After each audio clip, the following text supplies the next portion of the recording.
ভুয়া বিল দেখিয়ে অর্থ আত্মসাতের অভিযোগে বরিশাল মেট্রোপলিটন পুলিশের ৩ পুলিশ সদস্যকে সাময়িক বরখাস্ত করা হয়েছে। বরখাস্তের পাশাপাশি তাদের বরিশাল পুলিশ লাইন্সে সংযুক্ত করা হয়েছে। বরখাস্তকৃতরা হলেন কনস্টেবল মারুফ হাসান, জয়দেব কুমার মজুমদার ও সজীব মিয়া।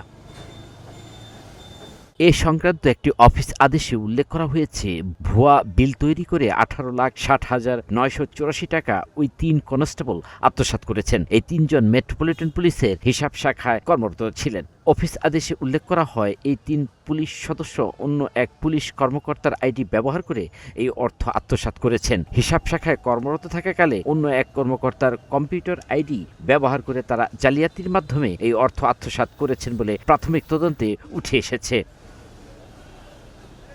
৮ জুলাই বুধবার বিষয়টি নিশ্চিত করে বরিশাল মেট্রোপলিটন পুলিশের সদর দপ্তরে কর্মরত উপকমিশনার মোহাম্মদ আব্দুল হান্নান জানান, তাদের বিরুদ্ধে তদন্ত কার্যক্রম চলমান রয়েছে। প্রমাণ সাপেক্ষে বিভাগীয় ব্যবস্থা নেওয়া হবে।